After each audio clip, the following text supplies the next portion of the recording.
환경오염.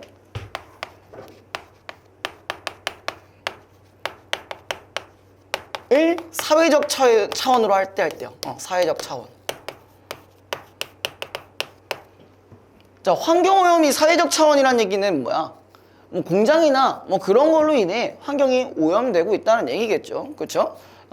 그다음에 생태주의는 자연의 가치를 인정하고 공존을 모색하는 등 인간과 자연의 관계를 재정립하는 데 초점이 있다. 그럼 한마디로 여기서 말하는 생태주의는 뭐랑 연결이 된다고요? 자연과 인간의 공존과 연결이 돼 있다고 했었어요. 자, 사회생태주의는 환경오염이 자연의 훼손이면서 사회적 문제라는 점에서 이러한 재정립이 사회적 담론에 대한 비판에 기반해야 한다고 본다. 한세의 지배담론은 지배담론 동그라미 치웁시다. 특정 가치나 필요에 따라 자연의 훼손을 당연시하고 이를 해결하기 위한 노력을 무가치한 것으로 왜곡할 수 있기 때문이다. 자, 얘가 말하는 게 지금 뭐라고요? 사회적 차원의 문제가 자연의 훼손이 당연하다고 생각을 한대요. 이게 당연하다고. 그 다음에 사회생태주의는 근대화, 경제개발, 권위주의, 안보위기 등 생태주의와 충돌할 수 있는 우리 사회의 지배담론에 주목하면서 이에 대한 비판과 대응을 촉구한다라고 되어 있습니다. 자, 그럼 우리 사회의 지배담론이라는 게 뭘까요? 우리 사회에 만연하게 펼쳐져 있는 그런 것들, 아니면 우리가 당연하게 받아들일 수 있는 것들, 아니면 어떤 걸 우선시할 수 있는 그런 주장이라고 보시면 돼요. 지배담론은. 그러니까 사람들이 뭐지, 지금은 그럴 때니까 그럴 수 있지 라고 생각하는 것들.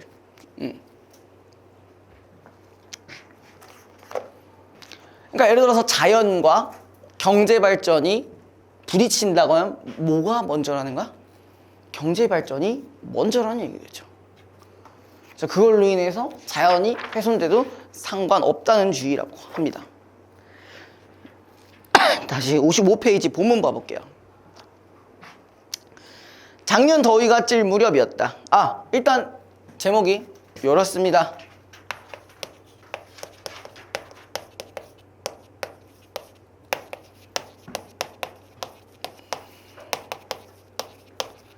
일단 도요새라고 했어요. 도요새가 뭐 거의 이제 천연기념물급일 거예요. 천연기념물급. 근데 얘가 어떤 그 공장 폐수로 인해서 막 다 폐사하고 막 그래. 그런 상황이라 생각해 주시면 돼요.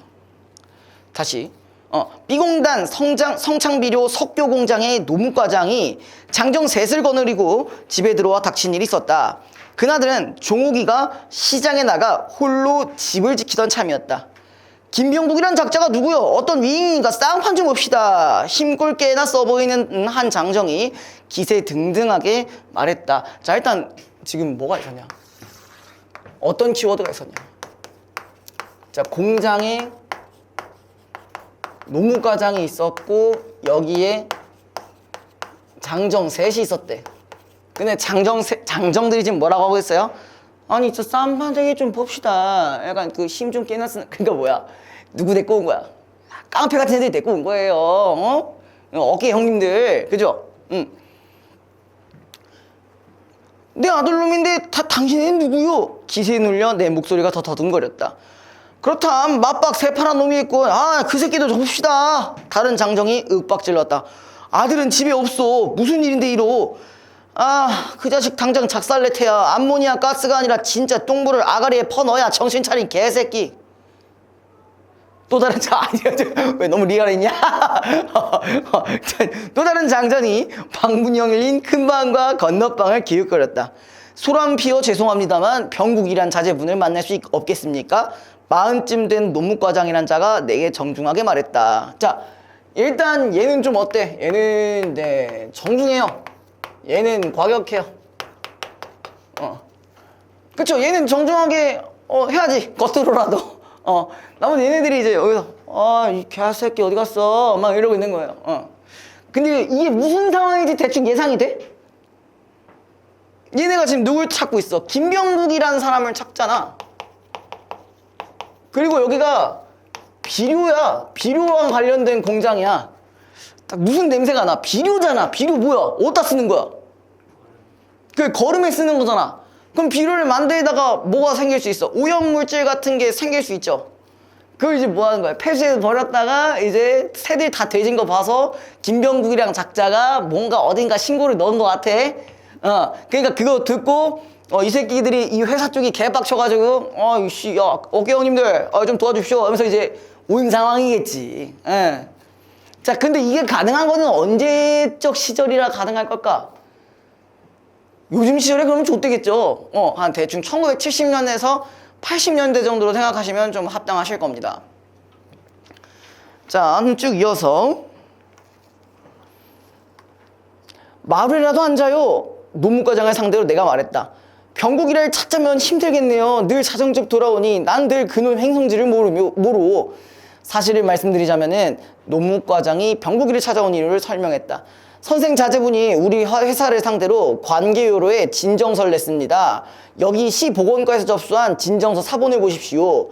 마루에 걸터 앉은 노무과장이 복잡한 서류를 꺼냈다. 방으로 들어가 돋보기 안경을 찾아 낄 틈도 없이 어릿어릿한 글장을 대충 훑어보았다. 그러니까 지금 뭐 한 거야? 병국이가 보건과에다가 신고했어.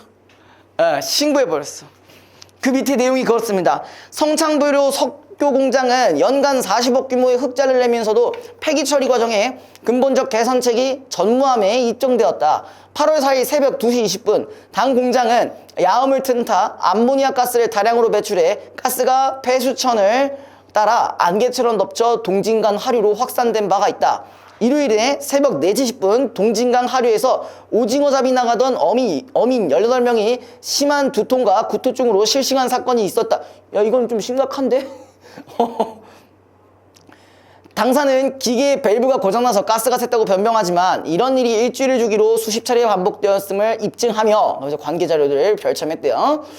이게 뭐 사진 같은 거 이제 첨부했다는 얘기겠죠. 미루어 당사는 고의로 밸브를 틀어 야밤에 가스를 배출함이 객관적으로 입증됨으로써 이거 비료 같은 거 만들면은 암모니아 가스 나오는 거 아시죠? 그러니까 이게 암모니아 가스가 말이 좋아서 암모니아 가스 사실 뭐야? 그 방구 같은 거잖아. 그치? 그리고 소변 같은 경우 놔두면 암모니아 가스 따로 빠지잖아. 몰라요? 모르셨군. 그 찌린내! 오줌 싸고 막 말리면은 그 찌린내 나잖아요. 그거 암모니아죠, 그게. 그래서 지금 뭘 하냐? 정신병장 놈이 쓴 낙서는 더 읽을 필요가 없어. 장정이 진정서를 낚아챘다. 아들 놈이 낸 진정서가 틀림없습니까? 노무과장에게 물었다. 분명합니다. 뒷조사해 보니까 자세부는 이 방면의 상습범이더라고요. 6월에는 풍천화학을 상대로 진정서를 낸 바 있었습니다. 풍천화학도 야음에 카드뮴과 수은 등 중금속 물질을 배출시켜 동진강 하류 삼각구지대에 서식하는 각종 새 300여 마리와 물고기가 떼죽음을 당했다니요. 아니 사람이 아닌, 자 여기 봐봐, 한갓 새나 물고기가 말입니다. 거기 보면 밑줄 쳐보자. 한갓 새나 물고기 말입니다. 자, 이건 무엇을 뜻하는 거냐?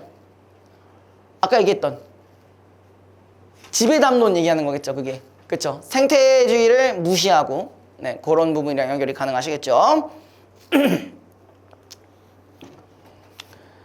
자, 그 다음에 그는 이어 국민소득 1,000달러 달성에 오늘날 조국 근대화가 무엇으로 이루어졌는지는 선생도 잘 알지요? 했다. 그러니까 국가의 발전이 더 중요하다라고 생각을 하고 있어요. 사람이 아닌 한갓 새와 물고기가 죽었다고 진정을 해? 빈대 잡겠다고 초과상관 태우냈던 미친놈 짓거리를 이번엔 아예 뿌리 뽑아야 해! 한장정이 주먹을 내두르며 소리쳤다. 그러니까 이게 지금 빈대 잡겠다고 하는 게 뭐야? 새와 물고기를 이제 살리기 위해서 뭐 지금 우리 경제 발전을 방해하는 거냐? 이런 얘기겠지. 이해됐어요? 됐어요? 그 다음에 중요한 부분. 자, 요즘 제 딴에는 조류와 공해 문제를 연구한답시고 모르긴 하지만 그 일 때문에 심려를 끼치지 않았나? 자제분은 군 통제구역 출입이 어떤 처벌을 받았는지 알만한 식견이 있음에도 무모한 행동을 했어요. 설령 그 일이 정당해도 사전에 부대의 양해를 구해야지요. 야, 이 새끼가 사고 친 게 한 개가 아니네. 하나 더 있어요. 지금 어디 왔대, 지금. 두 번째, 그 병국이가 이번엔 군 통제구역에 들어갔어. 들어갔다가 잡혔나봐. 그죠? 야영하다 자신도 모르는 사이에 월경했겠죠. 부대장님의 성처를 바랍니다. 내보내주시면 아베단 제가 단단히 주의를 주겠습니다. 윤소령이 당번병을 불러 차를 내오라고 일렀다. 그리고 1968년 11월 울진 삼척지구의 무장공비 출현과 그들이 저지른 만행을 예를 들었다. 야물튼타 쾌석정을 이용해서 동해안 따라 남하했던 겁니다. 아울러 국내 유수의 공업단지 보안과 경비의 중요성을 강조했다. 우리는 실전이 없다 할 뿐 지금도 전쟁 중입니다. 국민이 평안을 원한다면 그 평안을 확보하기 위해서 한시도 경각심을 놓칠 수가 없어요.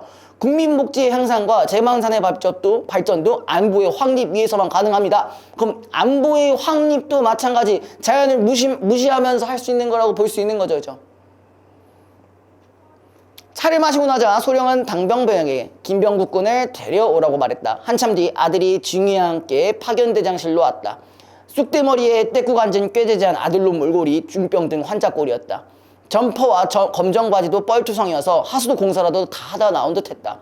꺼진 눈자위에 번들거리는 눈만이 살아 나를 보았다. 근데 A의 얘기를 보면은 얘는 대충 뭐가 주로 서술이 된 것 같아요? 병국이에 뭐가 서술이 됐어? 외양 묘사가 서술이 된 거겠죠. 그럼 이건 문제 푸는데 10초면 되겠죠? 그죠? 1번에 뭐 답이 몇 번이겠어요? 바로 3번 나오죠? 이런 식으로 하면 돼. 소설 같은 경우는 이렇게 막 묶여지는 거 나잖아요.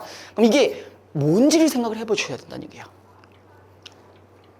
야, 넌 도대체 어떻게 된 놈인가? 통금 시간에 허가증 없이는 해안 일대에 못 다니는 줄 알면서 내가 노기를 띠며 말했다. 본인은 아니었어요. 사나흘 사이에 동진간하고 삼각주에서 갑자기 새들이 집단으로 죽기에 이유를 좀 캐내버려던 게 병국이는 머리를 떨구었다. 로 되어 있습니다. 아무튼 자, 요거 나머지 2, 3, 4번 쭉 풀어볼게요.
형 다 했어? 쉬웠나 보죠? 아, 소설은 좀 쉬워?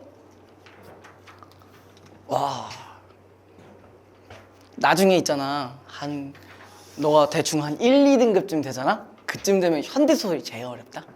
현대시랑 지금 다들 막 고전소설, 고전시가 어렵다고 하잖아. 한 고3쯤 되잖아? 현대소설이 더 어려워. 이건 맞아요. 뭐 꽤 난이도가 쉬운 편이에요. 제가 지금 정리도 많이 안 했잖아. 준섭이 다 했어? 응.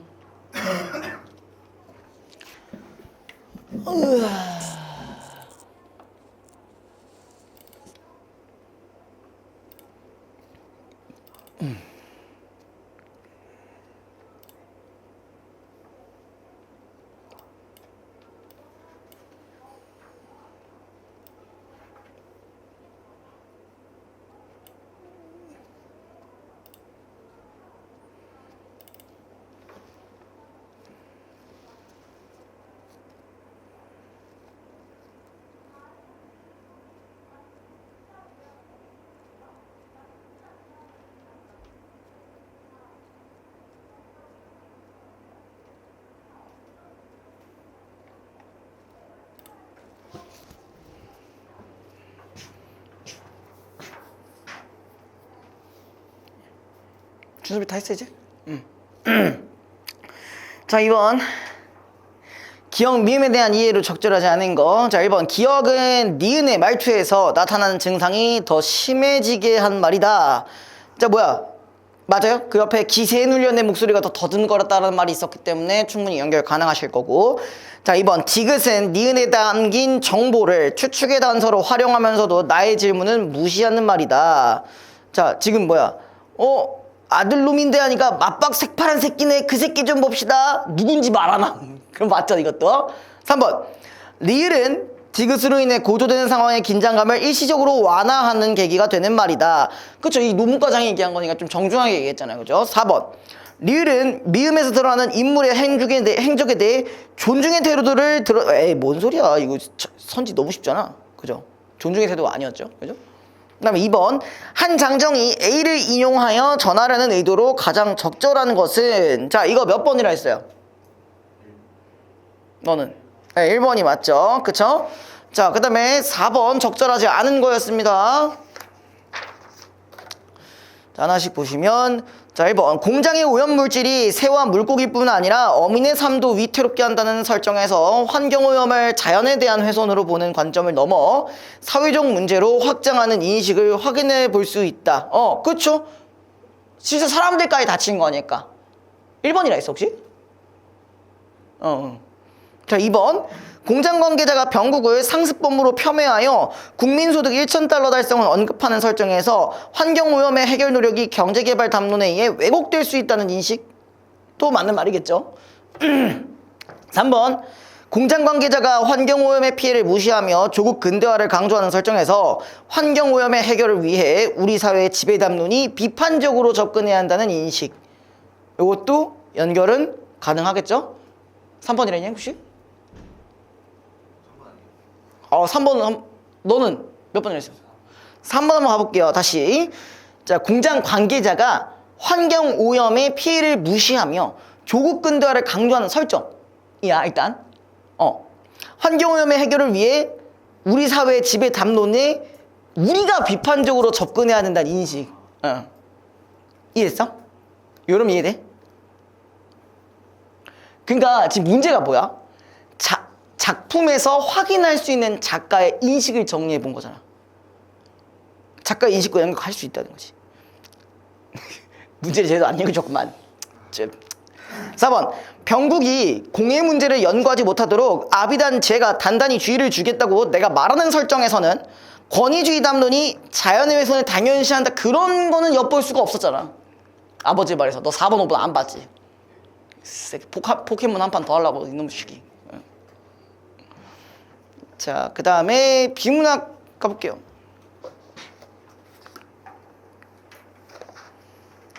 세금. 자, 이게 세금이 약간 경제 지문에서 되게 스탠다드한 지문이에요. 여러분들이 알고 가시면 무엇이든 도움이 되겠죠. 근데 뭔가 불이 하나 안 켜진 것 같은데. 뽕. 그렇지. 하는 게 낫냐 안 하는 게 낫냐? 안 하는 게 나아. 이게 나아? 뭐가 더 나아? 이게 나아? 키는 게 나아? 안 하는 게 낫다고? 레알로? 구려. 구려. 그렇다면 뭐 해야지.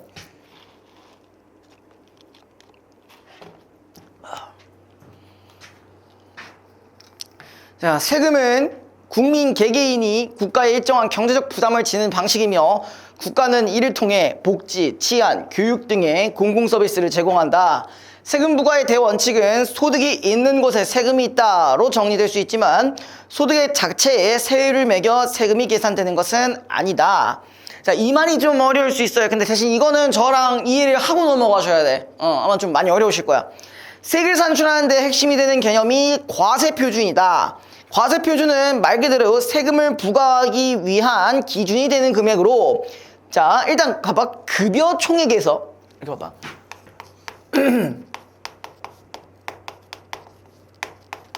급여 총액에서 뭘 뺀다고? 일정한 항목들을 공제하는 소득공제가 적용된 이후,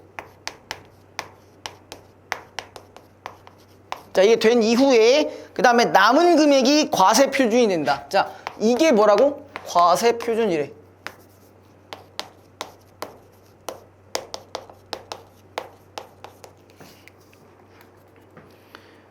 소득공제는 다시 여러 단계로 나눠지는데 근로소득이 있는 경우 1차적으로 근로소득공제를 받는다. 이는 근로자의 총급여액에 따라 일정 비율로 소득을 인정하지 않고 빼주는 것으로 기본 생활비로 간주해주는 셈이다.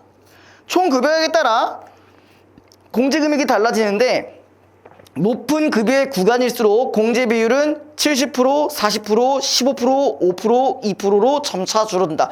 자, 이건 무슨 말이야? 급여가 높으면 높을수록 공제율이 어떻게 된다? 늘어난다, 줄어든다? 지금 이 문장만 봤을 때 줄어든다? 맞죠? 줄어든다죠, 그쵸? 한마디로 다시 한번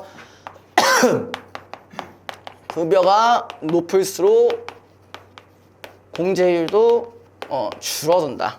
일단 요게 하나 있었고요. 그 다음에 예를 들어 총급여가 1,500만 원인 사람인 경우는 500만 원 이하에 대해서는 총급여의 70%인 350만 원이 공제되며, 자, 70%, 40% 이런 식으로 줄어든다고 했잖아. 맞죠? 그럼 이렇게 봐볼게. 이게 말이 좀 어려워. 자, 과세 표준이, 그러니까 그만큼 이제 급여 총액에서 소득 공제를 한 그 금액이 1,500만 원이라 했을 때, 1,500만 원이라 했을 때, 그래서 500만 원 이하에 대해서는 어떻게 된대? 70%가 공제된대. 근데 70%가 여기서 얼마야? 350만 원이야. 됐죠? 그 다음에 500만 원 초과 1,500만 원 이하에 대해서는 40%인, 자, 500에서 1,500일 때는 몇 프로? 40%니까 얘는 그럼 총 얼마야? 얼마까지 공제가 된다는 거야? 여기 보실래요? 얼마까지 공제가 되는 거야? 여기 범위가 얼마야? 1,000만 원이죠? 그럼 1,000만 원에 대한 공제액 40%가 된다는 거야. 이해했어? 아니, 좀 어렵지? 자, 이걸 일종의 구간이라고 생각하면 돼. 일단 얘가 1,000만 원에 대한 40%가 400인 것까지는 일단 오케이야? 자, 그럼 이제 1,500만 원의 기준으로 한다고 했을 때 일단 여기서 기준이 1번, 2번이 있었어. 그럼 여기서 기본적으로 일단 500만 원만큼의 이 공제율을 빼줘. 그러니까 500만 원 구간까지는 이 정도의 공제율이 적용된다는 거야. 그럼 여기서는 일단 얼마가 되는 거야? 여기서는 350만큼 빠지는 거지? 그럼 얘가 지금 얼마 남았어? 얼마 남았어? 얼마 남았어? 1,000만 원 남았지? 여기서 이것만 뺐잖아. 그죠? 그럼 1,000만 원이 남았어. 근데 우리가 이미 여기에 요거는 적용을 했지? 그럼 남은 1,000만 원은 어디에 적용을 해야 돼? 500만 원부터 1,500만 원 구간까지 적용을 해줘야 되잖아. 이해돼? 그래서 이거에 대한 공제율이 몇 프로라고? 여기선 40%니까 여기에 대해서 또 40%인 400만 원. 그럼 얘는 총 공제 금액이 얼마인 거야? 750만 원이지. 에? 600만 원이 왜 나와? 뭐? 그러니까 이걸 어떻게 해줘야 되나?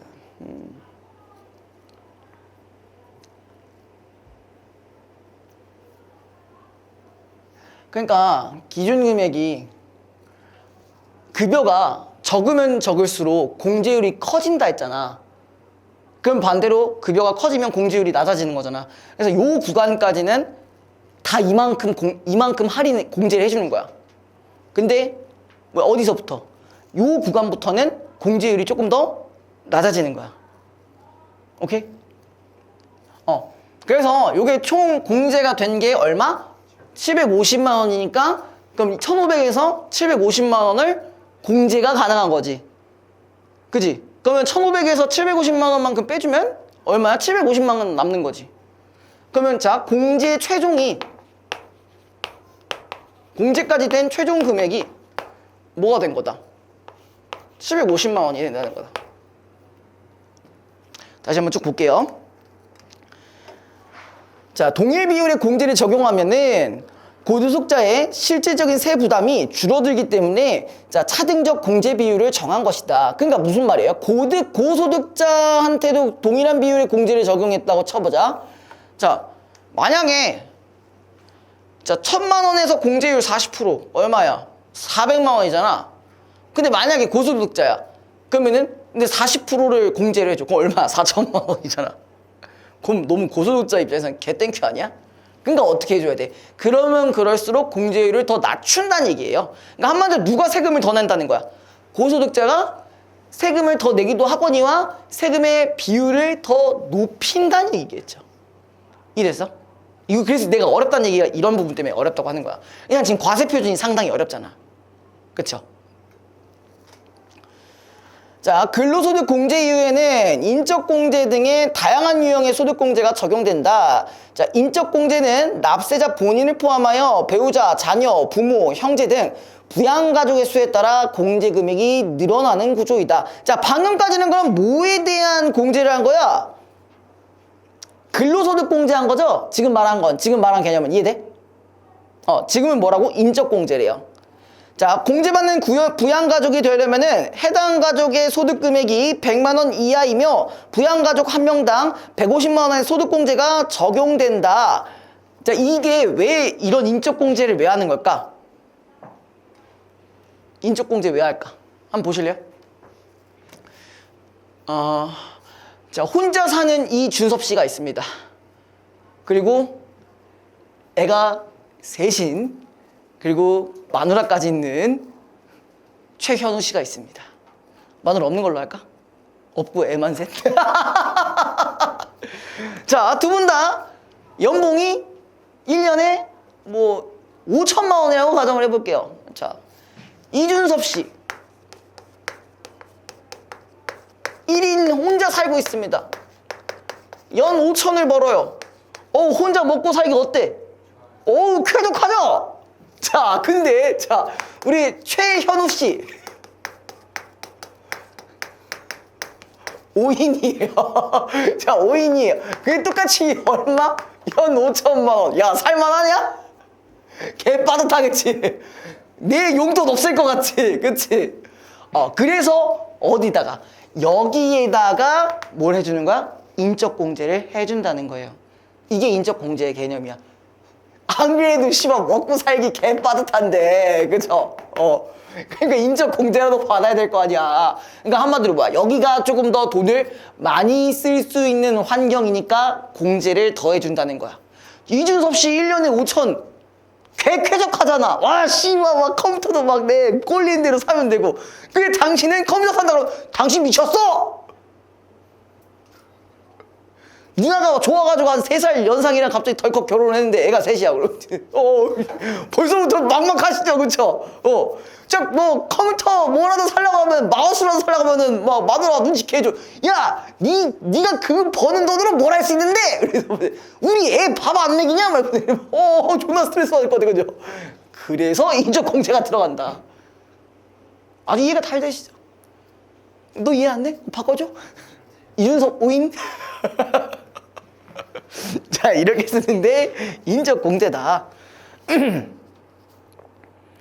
자, 이외에도 국가가 운영하며 18세 이상 60세 미만의 국민은 무조건 가입 대상인 국민연금의 보험료는 전액이 소득공제가 적용된다. 자, 또 뭐가 있었어요? 국민연금의 보험료는 전부 소득공제 대상이 된다. 자, 님들은 그 아버님이나 어머님이 국민연금을 이제 회사에서 내주시냐? 보통? 아니야? 뭐 사업하시는, 너 사업해?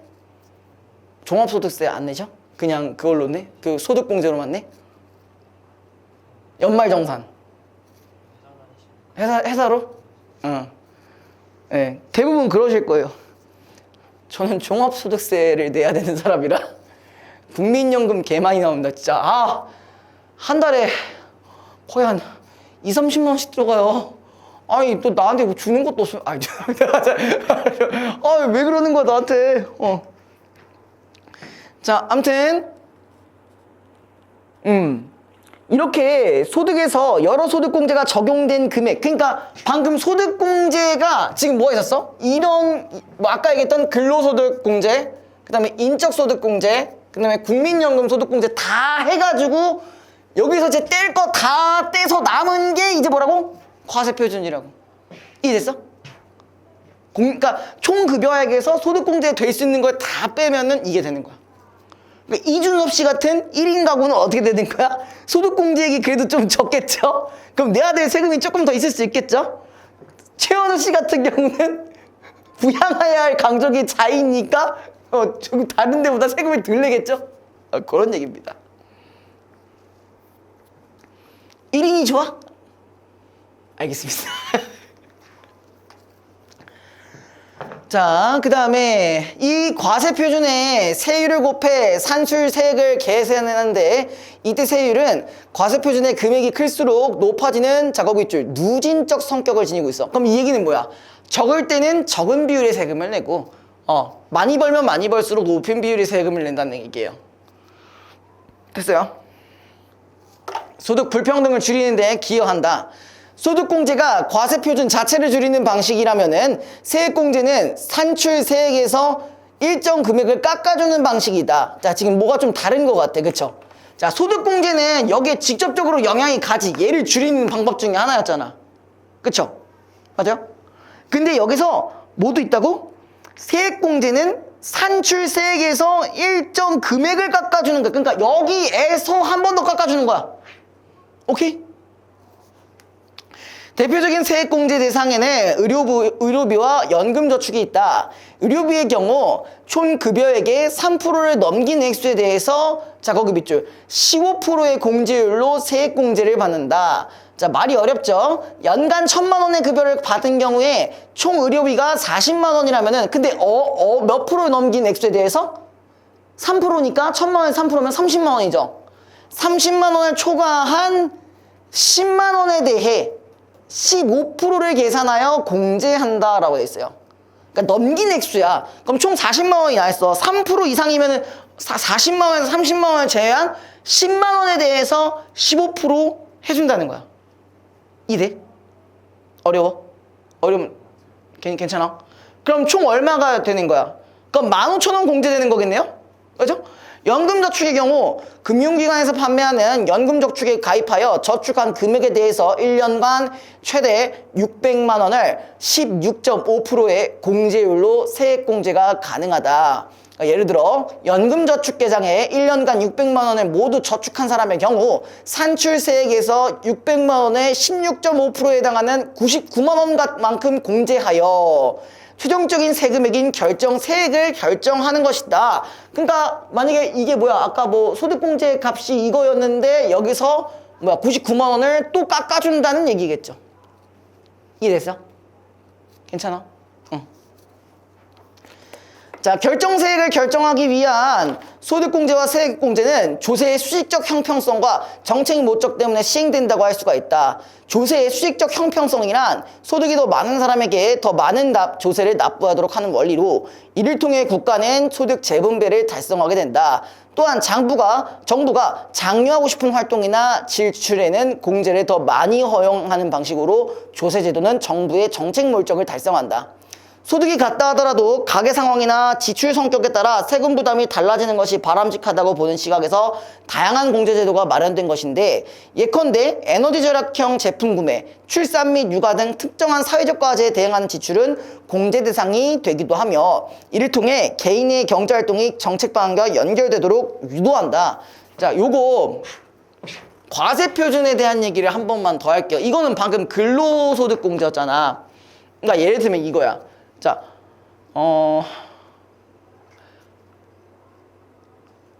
소득이 늘면 늘수록 뭐라 했어? 더 많은 세율을 낸다 했잖아요. 예를 한번 들어볼게. 이거 어떻게 계산하는지. 자, 예를 들어 0에서부터 500만 원까지, 아니 500만 원, 아니 그냥 좀 크게 하자. 크게 할게. 0에서부터 1000만 원까지의 구간은 뭐 몇 프로? 예를 들어 10%라고 가정을 해볼게요. 그리고 1000에서 3000까지는 몇 프로? 15%라고 가정을 해볼게요. 그리고 아니 계산 편하게 20%로 할게. 그 다음에 3000에서부터 1억부터는 30%라고 가정을 해볼게요. 그럼 얘는 총 내는 세금이 얼마냐? 자, 얘가 만약에 1년에 1억을 벌었어요. 그럼 얘는 세금 계산을 어떻게 할까? 한번 해보실래요? 어떻게 하냐? 아니 여기다 얘기해봐. 일단 1000만 원부터 까죠. 1000만 원부터 까면 일단 얼마?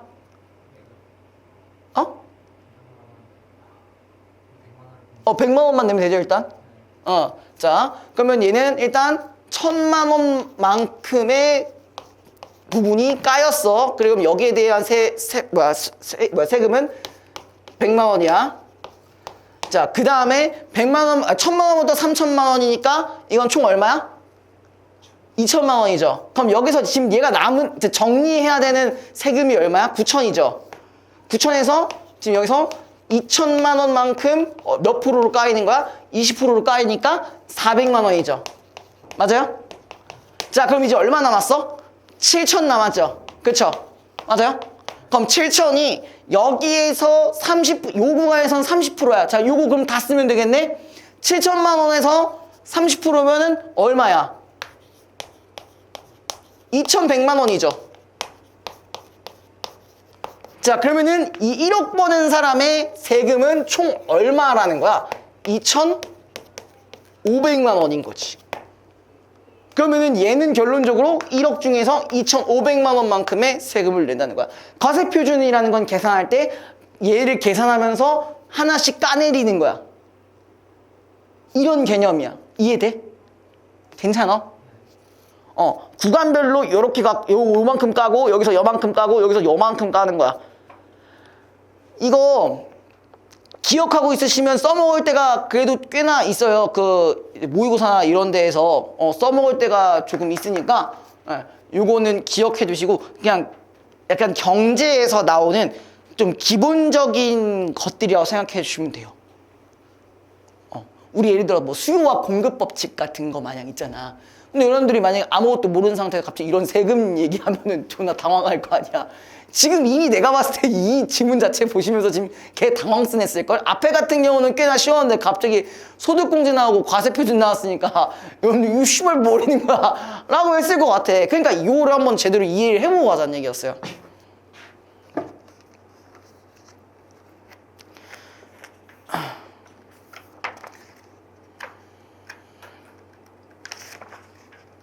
자, 요거 1, 2, 3번 바로 해볼게요.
다시 했나요?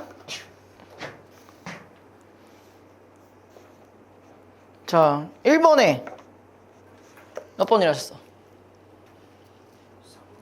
너는? 네. 자, 국민연금 납부자의 결정세액을 계산할 때는 국민연금 보험료 전액을 산출세액에서 공제하는 과정이 포함이 된다. 자, 이거는 전액이라고 나와 있나요? 국민연금이? 이거는 문제가 안 되는데 그럼 뭐가 문제야? 왜 틀린 거야? 결정세액을 계산할 때에는 국민연금 보험료 전액을 상출세액에서 공제하는 게 아니라 어떤 비율을 공제하는 거 아니야? 그쵸? 왜 틀렸다 이슈? 이유가 없어? 뭐야, 감이야? 뭐요? 준서봐? 근거가 뭐야? 뭐야, 둘이 같은 답을 했는데 왜 근거를 못 말하시죠? 나머지가 다 맞아서라고 하면 좀 화가 납니다. 때는 순서가 약간 다른 것 같아요. 떼는 순서가 뭐 먼저 해줘야 돼? 그러면은 자, 둘 중 하나를 고려를 해봅시다. 산출세액에서 공제하는 건지 어디서 공제하는 건지. 어디서 공제하는 거야?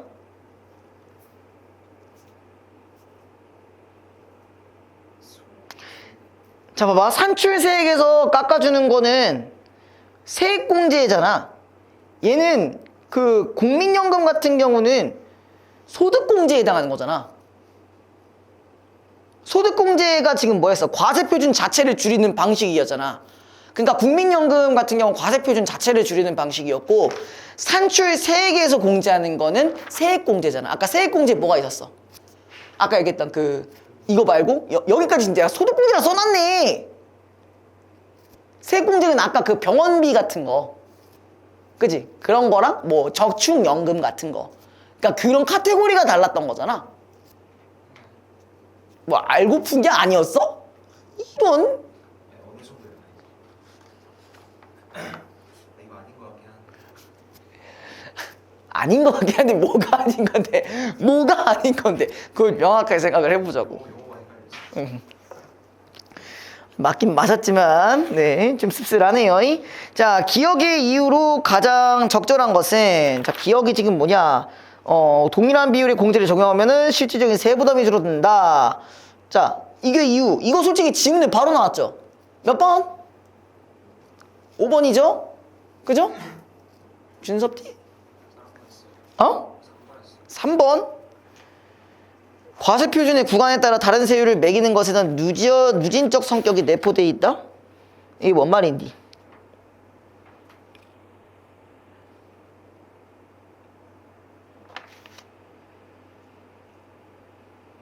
기억의 이유잖아, 말 그대로. 고소득자의 실질적인 세부담이 줄어든다라면 그거랑 관련해서 풀어야 되는 거 아니야? 3번의 선지가 물론 내가 이런 말 되게 많이 하죠. 지문상으로 틀린 말은 아니지. 기억의 이유잖아. 그럼 고소득자랑 관련시켜야 되는 거 아니야? 그러니까 너가 말한 대로 지문의 내용이 틀린 건 아니야. 내용상 틀린 건 아닌데 기억의 이유랑 연결이 되냐라고 한다면은 조금 애매한 거지. 그렇게 푸셔야 돼요. 이게 일치불일치를 물어보는 문제가 아닌 경우도 많단 말이야. 자, 그 다음에 3번. 윗글을 바탕으로 보기를 이해한 내용으로 적절하지 않은 것은, 자, 이런 거 보기 잘 해석해야 된다고 했었습니다. 자, 근로소득만 있는 35세 A씨는 2025년 한 해 회사로부터 총 5천만 원의 급여를 받았다. A씨에게는 소득이 없는 배우자 1명과 소득이 없는 미성년 자녀 1명이 있으며 A씨는 절세를 위해 금융기관에서 판매하는, 자, 거기있죠, 연금저축에 가입하여 일정액을 납입했다. 근로소득자의 연간소득과 세액과 관련된 공제의 상세 내역을 명시한 근로소득 원청징수 영수증에 따르면 A씨가 2005년 한 해 의료비로 세액공제를 받은 총액은 15만 원이었다. 이거 많이 어려웠었나? 하나 헷갈리죠. 어떤 게 헷갈렸어? 4번이랑 4번이랑 1번. 너는? 모르겠다고? 네, 1번 하긴 했어. 1번 했다고? 자, 이 A씨의 2005년에 산출세액을 산출할 때 인적 공제로 450만 원 이상을 적용받을 수 있다. 자, 이게 지금 뭐라고 되어 있냐면은 이거 잘 생각해야 돼. 자, 인적 공제가 두 번째 문단 보실래요? 두 번째 문단. 인적 공제는 납세자 본인을 포함하여야.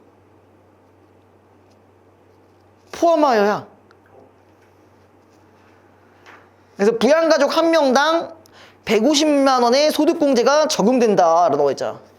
이게 몇 명이야? 3명이죠? 이게 아까 150만 원 너무 안 준대. 150만 원이니까 150만 원 곱하기 3, 450만 원.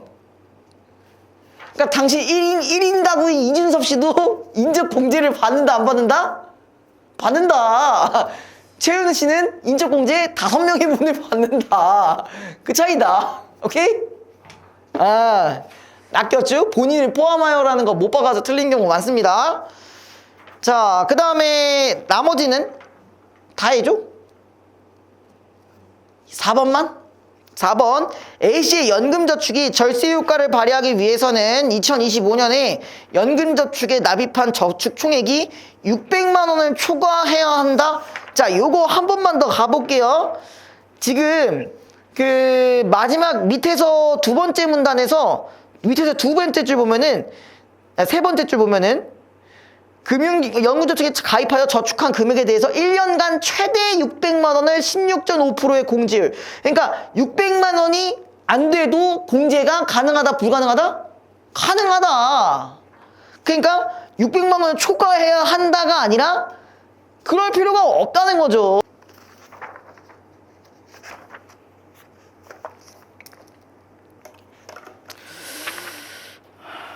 자, 요번에는 독소화정문 관련 지문인데 요거는 가나는 좀 제가 한번 해드리고 그 다음에 다는 여러분들이 읽으신 다음에 문제를 같이 풀어보시는 거로 가볼게요. 자, 한나 아렌트는 일단 저기 지금 문제 자체가 지금 뭐야, 가나는 학생이 읽은 글이고 다는 이를 바탕으로 쓴 논증하는 글의 초고라고 되어 있어요. 그러니까 지금 독서 파트랑 장문 파트가 동시에 이루어졌잖아요. 그래서 이전에 이 지문 같은 경우는 제가 그냥 문제만 풀라고 했었을 겁니다. 근데 이번엔 좀 생각보다 길어서 한번 2개만 같이 한번 내도록 할게요. 자, 한나 아렌트는 정치를 단지 권력 투쟁이나 지배 기술로 보지 않고 인간이 타인과 더불어 자신을 드러내는 자유로운 행위의 영역으로 정의한다. 자, 그러니까 지금 여기서 정치를 자유로운 행위랑 연결을 시킨 거죠. 그녀는 고대 그리스의 폴리스 구조를 참조하여 공공 영역과 사적 영역을 명확히 구분한다. 사적 영역은 거기 밑줄 생존을 위한 필요를 충족하는 장소이며, 자, 가족과 생계노동이 수행되는 공간이다. 반면 공공 영역은 말과 행위가 가능하고, 자, 시민들이 거기 밑줄 서로 의견을 교환하며 개성을 드러내는 장소로 정치는 바로 이 공공 영역에서 실현된다. 아렌트에 따르면은 공공 영역의 본질은 공통의 관심사에 대해 다양한 관점이 표현되고 교환된다는 것이다. 사람들은 단지 인간으로서의 본성에만 따르는 게 아니라 공동의 사안에 대해 의견을 찾고 말할 수 있기 때문에 공공의 세계를 형성한다. 이러한 의미에서 공공 영역은 공공의 세계이자 동시에 거기도 밑줄 드러남의 공간이다. 즉 정치적 존재로서의 인간은 사적인 필요에서 벗어나 공공의 자리로 나아갈 때, 그러니까 정치적이라는 거는 뭐야? 공공의 자리로 나아갈 때 자신을 타인에게 드러내고 사회 속에서 존재하게 된다라고 되어 있습니다. 하지만 이러한 공공 영역은 단일한 기준이나 정답이 존재하지 않는 점에서 쉽게 파악되지 않는다. 다양한 의견이 존재할 수 있지만 이를 조율할 수 있는 보편적인 척도는 부재하기 때문이다. 그럼에도 불구하고 아렌트는 이러한 다원성과 갈등이야말로 정치의 본질이라고 봅니다. 그러니까 한마디로 갈등을 하는 게 정치의 본질이라고 하고 있네요. 그렇죠? 자, 공공영역은 다름을 소멸시키는 공간이 아니라 차이를 드러내고 견디며 함께 존재하는 공간이어야 한다. 결국 아렌트에게 정치적인 것이란 공통된 관심사에 대해 다양한 의견을 가지고 말하고 행동할 수 있는 조건을 마련하는 것이다. 이러한 맥락에서 학교나 지역사회, 공공기관은 물리적 공간, 갑자기 뭐가 나왔어? 공공기관은 물리적 공간의 개방 여부를 넘어서 그 다음에 의견을 표현하고 조율할 수 있도록 열려있는지를 고민해야 한다. 공공 영역의 조건은 개방성과 상호 드러남의 가능성이 있다.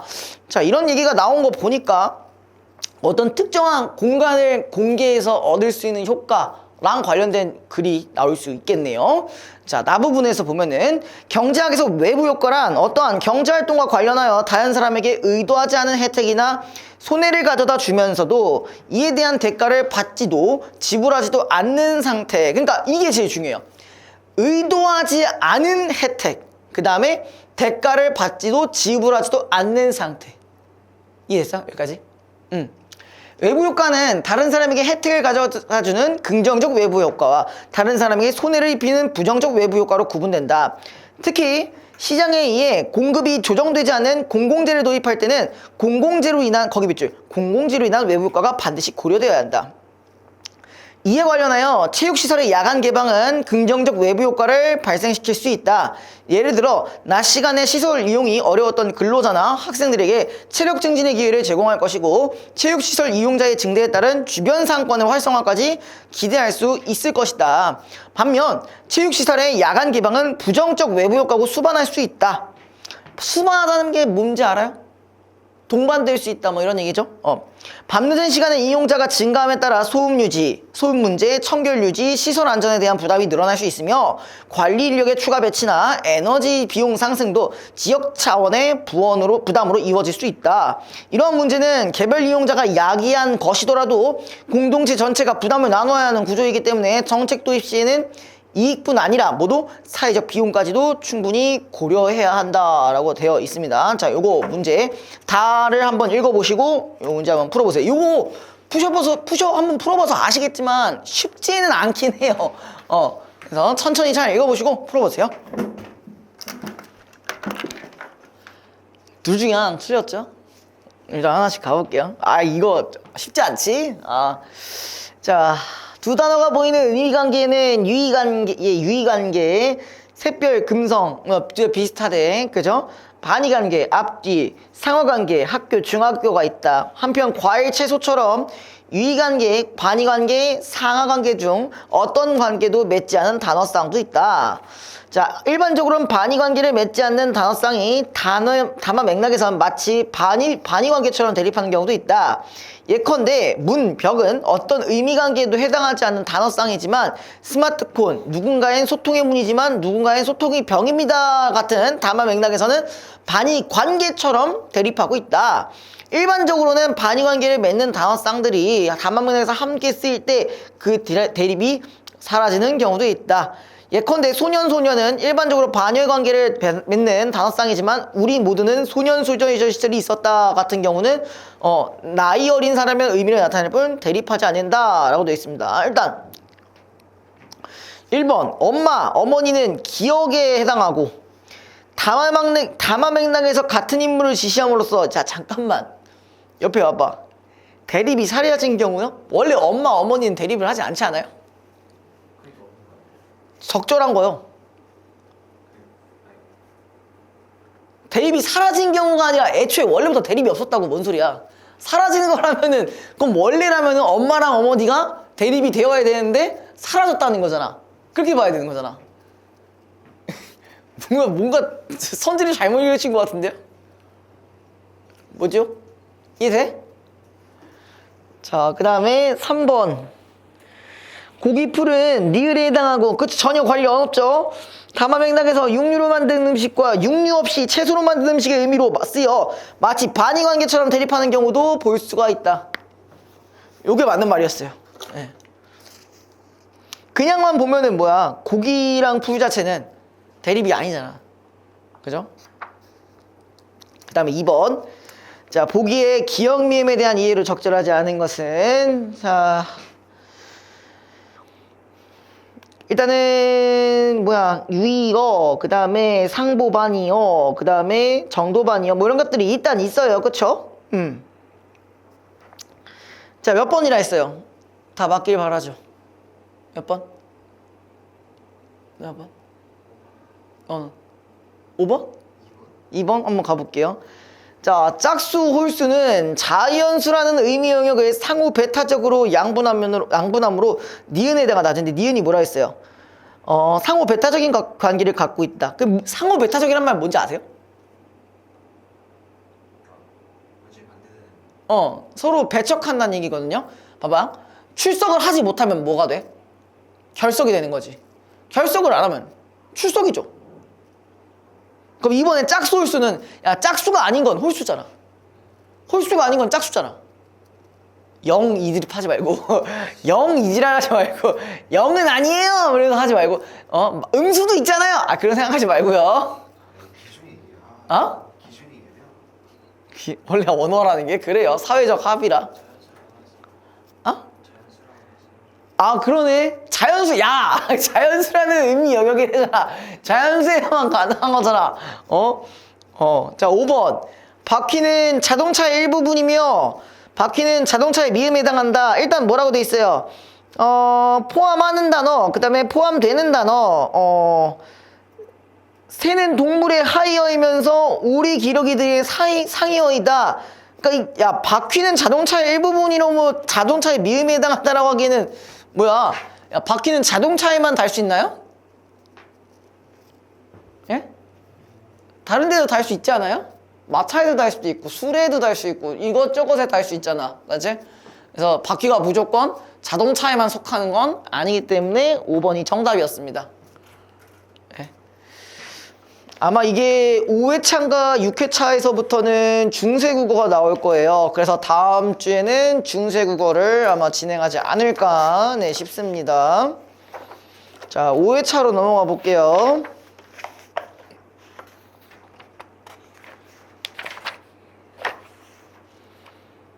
자, 72페이지에 2번 한번 봐보겠습니다. 이번엔 좀 빡세네요.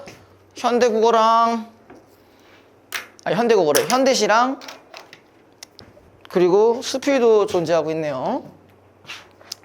자, 일단 가에 대한 얘기를 좀 해볼게요. 자, 한국의 대표적 참여 시인으로 평가받는 김수영이라는 작가가 있습니다. 그 다음에 전쟁과 독재라는 시대적 어박에 맞서 자유를 향한 인간의 근원적 갈망을 시적으로 형상화하였다. 자, 일단 두 가지 포인트가 있었어요. 자, 전쟁과 독재라는 포인트가 있었습니다. 전후 혼란 속에서 인간 존재에 대한 물음과 자기 성찰이 중심이 된 초기 시 세계와 달리 시인으로서의 사회적 책임을 지각하여 진실과 자유가 사라진 당대의 부정적 상황에서 자, 거기 밑줄 부정과 타협하지 않는 저항 정신 이런 상황 속에서 저항 정신을 나타내고 있습니다. 그 다음에 폭포는 작가의 이러한 시 세계가 잘 드러나는데 폭포의 자유로운 속성을 통해 자 뭐야 잠깐 폭포라는 속성이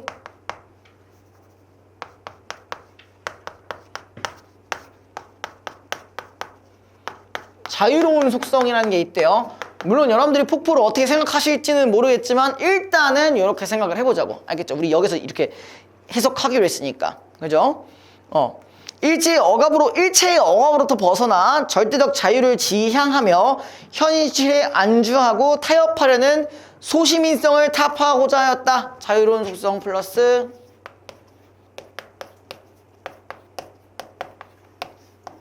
소시민성을 타파하려고 했다. 자, 소시민이라는 게 뭐죠? 기억나세요? 소시민? 적극적으로 저항. 안 하는 애들, 그죠? 그냥 뭐 현실에만 단순히 수용하는 애들 정도로 보시면 되겠네요. 그죠? 자, 그 다음에 나머지 것들도 다 있는데 일단은 보기는 2번까지밖에 없으니까 5번도 있네요. 자, 5번도 한번 이제 5번 문제도 가볼게요. 73페이지. 자, 관찰과 사색은 주체의 인식을 심화하는 원동력이다. 어떤 대상을 관찰한 인식 주체는 대상의 속성을 통해 추상적인 인간의 내면 세계를 형상화하여 올바른 삶의 방향과 지향을 투영한다. 또한 일상적인 대상의 변화를 낯설게 표현함으로써 충격적인 인상을 강조하거나 일상적인 대상의 변화를 새롭게 인식함으로써 자신의 변화된 삶을 드러내기도 한다. 때로 주체는 여행지에서 포착한 자연현상에 주목한 후에 그 의미에 대해 사색하고 이를 인간의 삶에 확대 적용해 봄으로써 깊은 강동과 통찰을 나타낸다. 자, 일단 앞에 뭐야? 대상의 속성을 통해 추상적인 인간의 내면 세계를 형상화한다. 여기는 가에 대한 얘기겠죠. 그 다음에 대상의 변화를 낯설게 표현함으로써 충격적인 인상을 강조하거나 일상적인 대상의 변화, 여기가 나 부분이겠고, 그리고 여행지에서 포착한 게 이게 다겠죠. 가나다에 대한 이야기가 싹 다 나왔습니다. 자, 그 다음에 다시 본문으로 들어가 볼게요.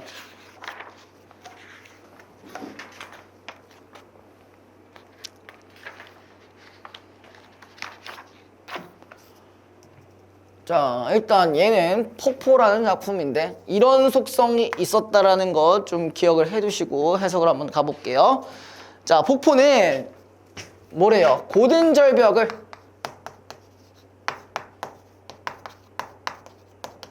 무서움 기색도 없이 어떻게 하고 있대요? 떨어진다라고 했어요. 자, 우리 뭘 생각해보면 될까? 저항정신을 기준으로 한다고 했을 때 폭포는 무서워하지 않는데 뭘 무서워하지 않... 그러니까 뭔가를 두려워하지 않는다는 얘기야. 근데 뭐에 대해서 두려워하지 않는다는 얘기야? 뭐에 대해서? 에이, 억압이라고 좀 변형을 시켜주는 게 조금 좋겠죠? 물론 절벽을 무서워하지 않는다가 표면적인 해석은 맞아요. 근데 보기를 기준으로 한다고 했으면은 어떤 억압에 대해서 전혀 두려워하지 않는다 이렇게 보시면 되겠죠. 자, 그 다음에 규정할 수 없는 물결. 자, 여기도 봐볼게요. 규정할 수 없는 물결. 자, 규정할 수 없다는 얘기는 또 무슨 말이기도 할까? 다른 사람들이 뭔가 정할 수 없대. 그럼 얘는 어떤 상태라는 거야? 폭포가? 이렇게 연결 가능해요? 자유로운 속성? 아까 얘기했던 누가 뭐라고 규정할 수 있어? 누가 뭐라고 정할 수 없는 상황인 거잖아. 그 다음에 무엇을 향하여 떨어진다는 의미도 없이 계절과 주야를 가리지 않고 거기 밑줄 고매한 정신처럼 얘에 대한 속성이 계속 나오고 있어요.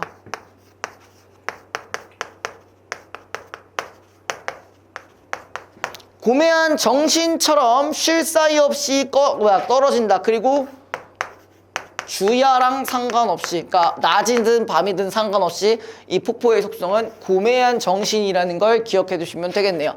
고매하다는 게 뭘까요? 고맨? 고맨이래. 고매가 뭐야? 고매! 고매한이 뭐야? 님들, 고매한 정신이 대체 뭘 것 같아? 고맨! 뭐야? 고고하고 이렇게 이제 지주와 절개 생각하시면 조금 더 편해요. 아까 얘는 그 자유로운 영혼이자 어떤 거에 두려워하지 않는다고 했잖아. 그러니까 지주와 절개 생각하시면 됩니다. 자, 그 다음에 고든 소리는 소리다. 고든 소리는, 자, 일단 봐봐. 아닌데? 미안합니다. 자, 금전화도 인가도 보이지 않는 밤이 되면, 자, 이 밤은 그럼 언제겠어요? 부정적 상황이겠죠? 그렇죠? 부정적 상황. 그 다음에 폭포는 그럼에도 고든 소리를 내며, 이런 데에도 얘는 뭐하고 있다? 고든 소리를 내고 있대요. 됐죠? 얘가 고매한 정신을 쓰니까 고든 소리를 연결 가능하겠죠? 자, 그 다음에 고든 소리는 소리이다. 근데 고든 소리는 고든 소리를 부른다. 자, 이거 되게 중요한 포인트. 고든 소리는 고든 소리를 부른다. 그건 뭐야?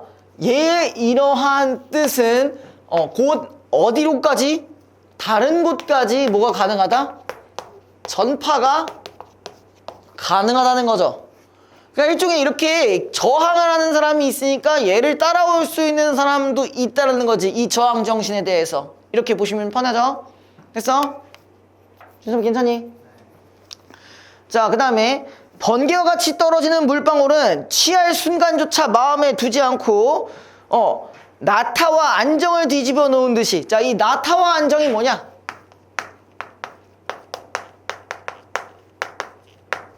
나타는 바꿨으면은 나태라고 합니다. 나태는 뭔지 알죠? 그죠? 그러니까 나태와 안정을 뒤집어 놨다. 자, 이건 대충 뭐랑 연결이 가능한 것 같아요? 이거 보기 기준으로 했을 때 나태가 뭐야? 귀찮아서 아무것도 안 하는 거잖아. 그럼 뭐랑 연결이 가능해? 소시민성을 타파하는 거지. 나타와 안정을 뒤집어 놓았듯이 옆에다가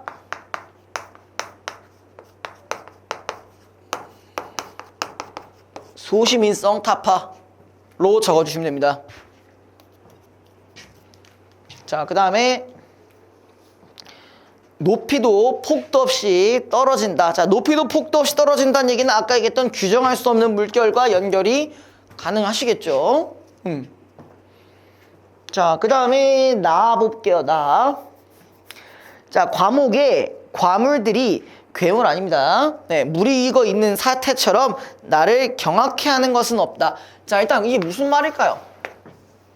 과목에, 그러니까 나무에 뭐야? 과물 열매겠죠. 근데 열매가 피어있는 이 상황이 지금 얘 입장에선 경악스럽다라고 얘기하고 있어요. 나를 경악해 하는 것은 없다. 근데 왜 이런 말을 하는지 보자고. 뿌리는 박질, 붉은 황토에 가지들은 한낮 비바람들 속에 뻗어 출렁거렸으나, 자, 박질이 지금 뭐라고 나와있어요? 거기에 메마른 성질이라고 했잖아요. 그죠? 그러니까 얘가 왜 경악스럽냐 하냐면 뿌리는 상태가 어때? 메말랐어. 그쵸? 그 다음에 자, 붉은 황토라고 했어요. 붉은 황토면 좋은 걸까 안 좋을 걸까? 토양이 그렇게 좋지 않아. 오케이? 그 다음에 가지들은 또 어떻대? 뭘 맞으면서? 비바람을 맞았대. 그러니까 얘들은 다 어떤 상황? 부정적인 상황을 싹 다 겪고도 밑에 모든 것이 멸렬하는 가을을 가려 그는 홀로 황홀한 빛깔과 무게의 운총을 지니게 되는, 이러한 부정적 상황임에도 불구하고 그리고 다 멸절하는 그런 가을 속에서도 뭐가 일어났다는 거야? 열매를 맺었다라는 거죠. 그러니까 여기는 이 경악을 했다는 게 플러스 보는 게 맞아요? 마이너스로 보는 게 맞아요? 플러스 마이너스? 플러스로 보는 게 맞겠죠. 열매가 피어난 게 경악스럽다. 근데 이런 걸 버텨가면서 이런 걸 맺었기 때문에 라고 했으니까 플러스로 해석이 가능하겠죠. 자, 그 다음에 과목에 과물들이 무르익어 있는 사태처럼 나를 경악해 하는 것은 없다라고 돼 있는데, 이건 일단 뭐야? 뭐의 반복? 시, 구의 반복 혹은 연의 반복, 요거 써주시면 되겠죠. 자, 근데 마지막, 특히 흔히 시를 잃고 저무는 한 해 그 가을에도 이 과목의 기적 앞에 시력을 회복한다. 자, 얘가 일단 어떤 상태야? 시력이 뭐야? 잃고 저문대. 근데 이 시력이 뭘까? 눈깔 시력이야? 뭘 것 같아요? 흔히 제가 뭐라 했어요? 시를 잃고 저문은 하느라고 했어요. 그럼 뭐야? 이 눈깔 시력이 아니라 시를 쓰는 힘으로 보시면 돼요. 그래서 그 다음에 밑에 나는 이 과목의 기적 앞에 시력을 회복한다. 이 시 앞에 있는 요 시자가 보일 시자가 아니에요. 알겠죠? 그러니까 이 시를 쓸 수 있는 이 과목의 기적 앞에 이 열매가 맺어진 걸 보면서 시를 쓸 수 있는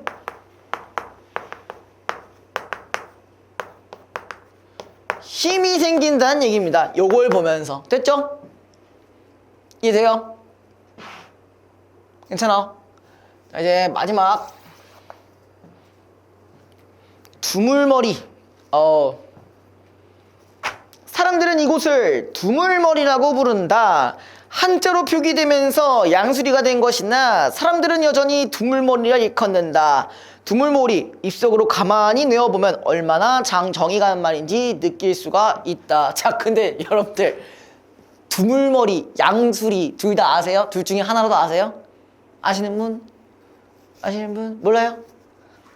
이거 진짜 있는 곳이에요. 그 나름 핫플레이스야. 어디냐면 요거 들어봤어요? 양평? 양평 하면 뭐가 유명해? 해장국 유명하잖아요? 양평 해장국 유명하잖아. 내장 그런 거 들어가 있는 국밥 안 들어보셨어요? 아니야? 양평 처음 들어봐? 아니 들어보죠. 그 유명하잖아, 해장국으로. 그 약간 그 내장 같은 거 넣고 거기다가 막 그 고기 그 와사비 같은 거 뿌린 다음에 고기 찍어 먹으면서 먹는 그 해장이 그렇게 잘 되는 나만 그렇지. 그렇지. 나밖에 안 마셔봤으니까. 양평하면 해장국으로도 유명한데 양평이라는 곳에 가면은 이런 장소가 있어요. 두물머리라는 장소가 있어요. 옛날에는 양수리라고도 불렸었는데 양수리 하면은 유명했던 게 지금은 그 정도로 유명하진 않은데 양수리 하면은 카페촌으로 유명합니다. 카페. 근데 이 카페가 어떤 카페냐? 물론 커피 마시는 카페도 있겠지만 그 라이브 카페도 있어요. 뭔지 알아요? 그 막 뭐 색소폰 이렇게 부는 이런 거 있잖아. 왜 웃지? 왜? 왜? 웃기다고? 그 있잖아요. 7080 막 라이브 카페 막 그런 거 있잖아. 옛날엔 저런 게 있었어요. 물론 저도 가본 적은 없음. 저는 가본 적 없는데 양평을 가본 적은 있는데 저기까지 가본 적은 없어. 이 옛날에 뭘로 유명했냐면 자, 양평이 어디냐? 경기도 저기 어디 끝자락이야. 거의 강원도 가기 전이야. 근데 의외로 그렇게 가는데 시간이 많이 안 걸려. 1시간 반 정도? 차로 잘 가면은 1시간 반 정도 걸려요. 거기다가 뭐까지 있어? 이런 카페들까지 있어. 딱 뭐 하기 좋아? 딱 뭐 하기 좋아? 뭐 하기 좋을 것 같아? 알고 있지만 말하지 않겠다라는 표정인가? 뭐 하기 좋을까? 본인이 생각하는 그게 맞을 수도 있어요. 뭐일 것 같아? 데이트인데 살짝 좀 불순한 데이트를 생각해보자. 내가 참 좋은 거 가르친다잉. 그죠? 필기는 안 할게. 옛날에는 불륜의 성지였습니다. 적당히 멀고, 적당히 분위기 있고. 그래가지고, 저 어렸을 때 얘기해요. 저는 해본 적이 없어요. 왜냐? 난 결혼한 적이 없으니까. 저는 불륜을 저질 일이 없어요. 왜? 결혼을 한 적이 없으니까. 내가 그렇다고 제가 6년을 만나진 않았을 거 아니에요. 정신이 박혀있는 이상, 그죠? 아무튼, 네. 사람들은 이곳을 두물머리라고 부른다. 이렇게 얘기했고, 그토록 오래 문서마다 양수리로 기록되어 왔어도 두두물머리는 시들지 않고 살아 우리말의 혼을 전해준다. 끈질기고 무서운 힘이다. 자, 일단은 얘가 한자어로 따지면 양수리인데 두물머리는 순우리말입니다. 같은 곳이라고 보시면 돼요. 두물머리는 시원스럽게 볼 수 있는 것은 물가가 아닌 산중턱이다. 가까운 운길산, 남양주 운길산에 이르는 산길에 올라보면은 눈앞에 두물머리가 쫙 펼쳐진다. 두물쭉이 만나는 모습이 한눈에 들어온다. 자, 이거 두물머리가 정확히 뭔지 알아요? 잘 생각해봐. 이거 봐봐. 두 갈래의 물이 만나는 머리에서 두물머리예요. 이해됐어요? 그러니까 여기서 유추를 대충 할 수 있었잖아, 방금 같은 경우. 그죠? 그 다음에 교통체증에 걸리지 않는다면은 서울에서 불과 1시간. 그래, 주말은 피하고 날씨가 고우면 오늘처럼 주중에 온다. 주위엔 볼거리가 여러 곳에 있다. 다산 선생의 유적지. 다산 선생? 누구지? 야경이 형이죠? 그쵸? 차 맛을 제대로 맛볼 수 있는 수종사, 연꽃이 불만한 세미원, 또 종합영화 촬영소도 있다. 만나면 만날수록 큰 하나가 되는 것이 물이다. 두 물줄기가 만나 거기 밑줄 큰 흐름이 되는 모습을 내려다보면은 물이 사는 방법이 저것이구나 라는 생각이 절로 든다. 만나고 만나서 줄기가 커지고 흐름이 느려지는 것. 이렇게 불어난 폭우로 바다에 이르는 흐름이 되는 것. 바다에 이르면은 엄청난 힘을 지닌 승천이 가능해진다. 물의 승천이야말로 새롭게 다시 사는 실제의 방법이다. 만약 큰 하나가 되지 못하고 갈라지게 된다면은 지천이나 웅덩이로 빨아들어 말라버리게 된다. 이것은 물의 실종이나 죽음인 것이다. 잠깐만. 얘를 지금 C로 묶었다는 것은 뭘 생각해 볼 수 있는 거야?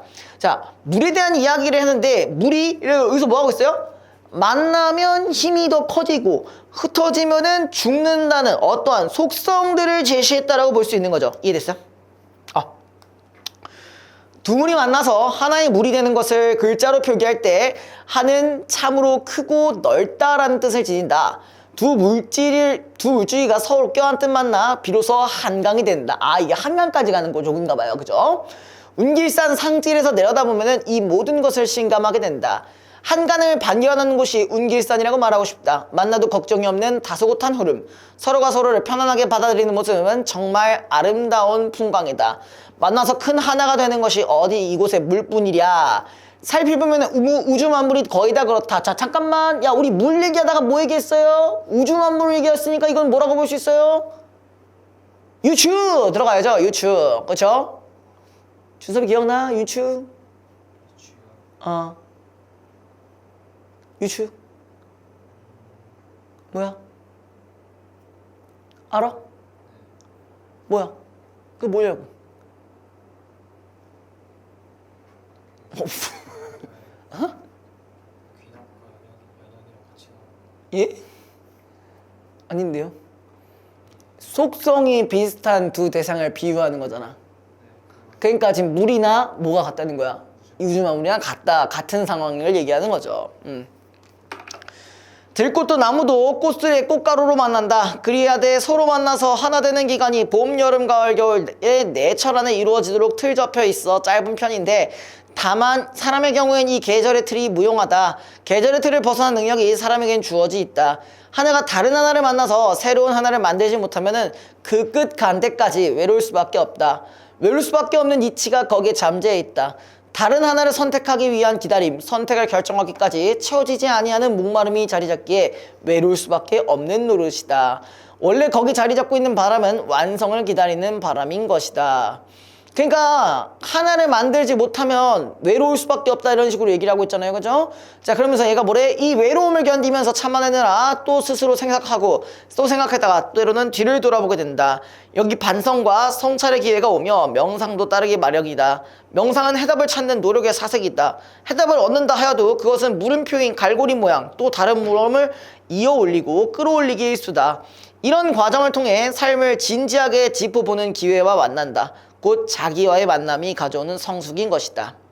물은 개체라는 것을 만들지 않는다. 자, 개체란 말 뭔진 모르겠지만 조금 더 확인을 해보자고요. 스스로 그것을 받아들이지 않기에 큰 하나를 만들 수가 있다.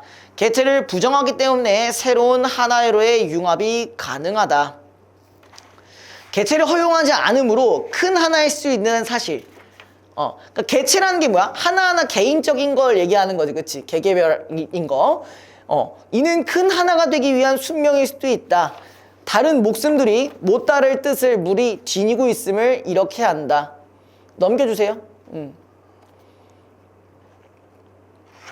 자, 사람이 그 어떤 목숨보다 길고 긴 사색을 한다지만 물이 바다에 이르기까지 맞고 또 겪는 것에 비하면 입을 다물어야 한다. 흐르면서 부딪혀야 하고 나뉘었다 다시 만나야 되고 갇히면 기다렸다 넘어야 한다. 이러기를 얼마나 되풀이 하는가. 그러면서도 상선약수의 본을 잃지 않는다. 자, 두물머리를 내려다보며 이것에 이르기까지 얼마나 많은 만남이 있었던 거를 짐작해 본다. 그러니까 이 얘기하는 것 같아. 자, 물은 일단 개체성을 인정하지 않는다고 했고, 그리고 나는 지금 어떻대? 외로운데 이 외로운 삶 속에서 그 삶을 성찰하고 있는 거라고 볼 수가 있는 거죠. 맞아? 얘가 지금 이렇게 말을 하고 있잖아요.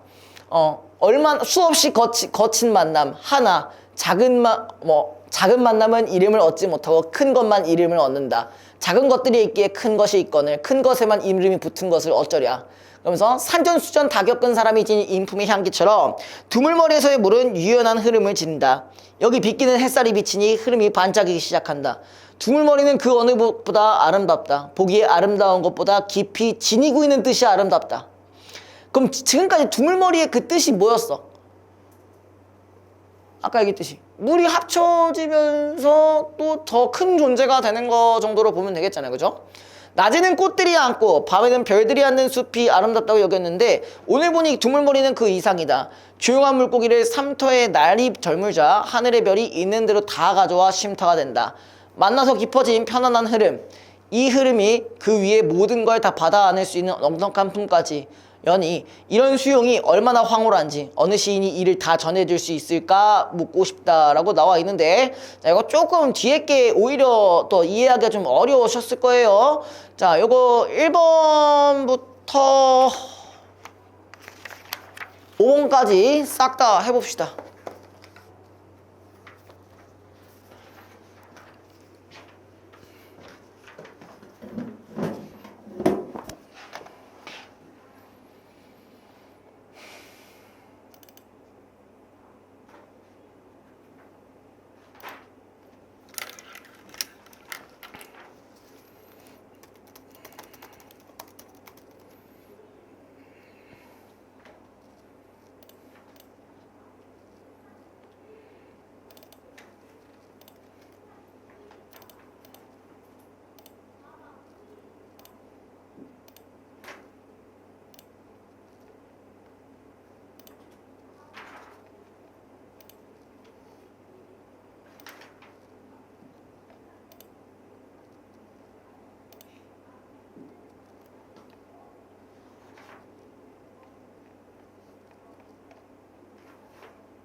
어디가 좀 어려우셔?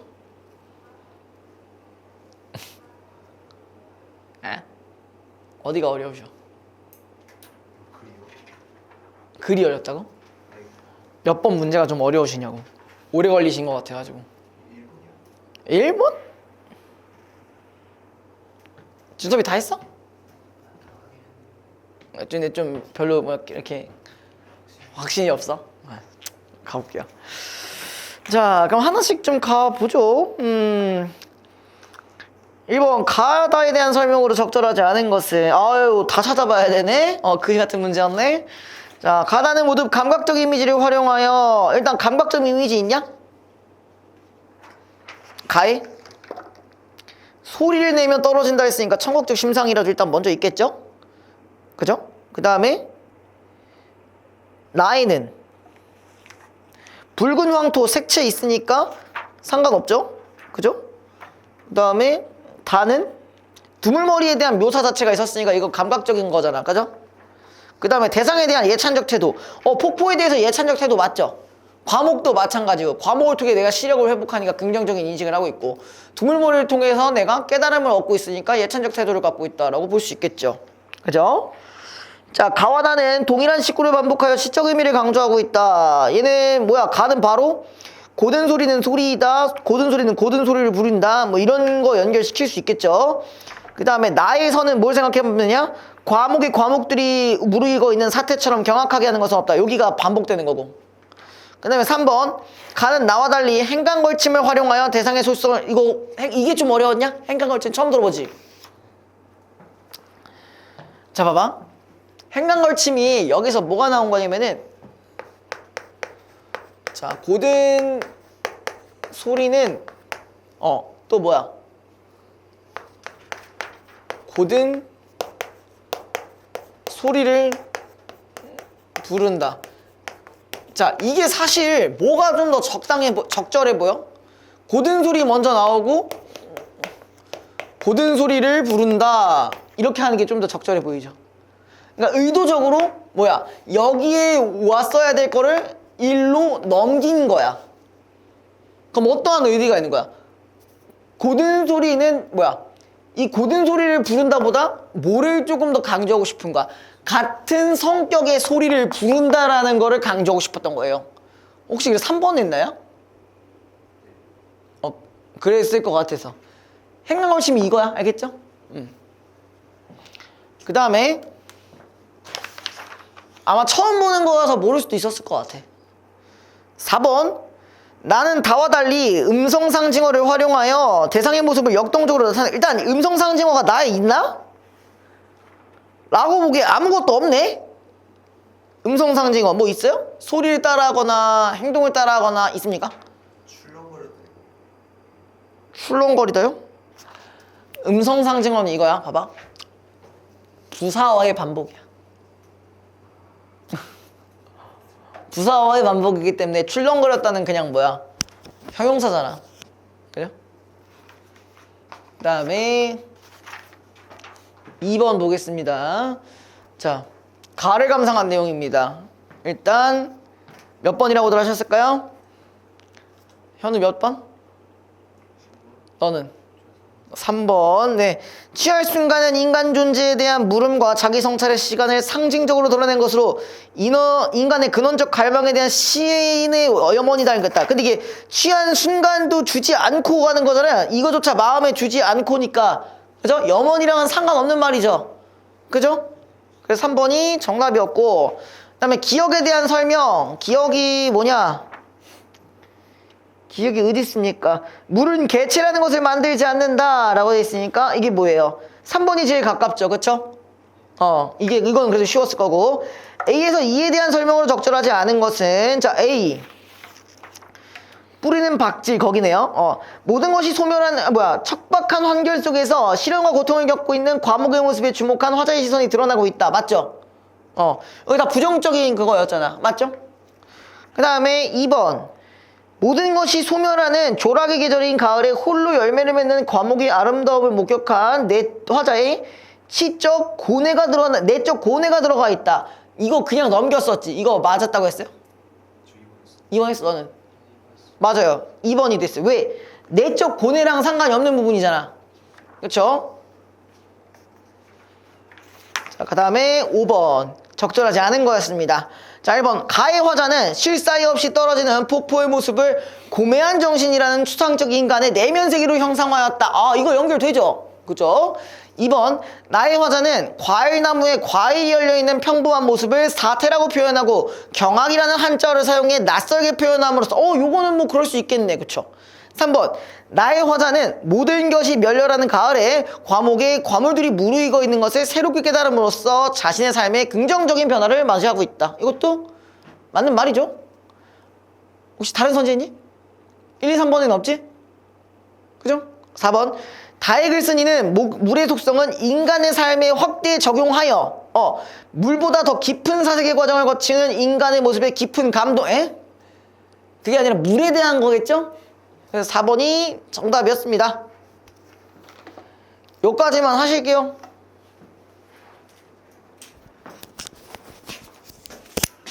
과제 드렸죠?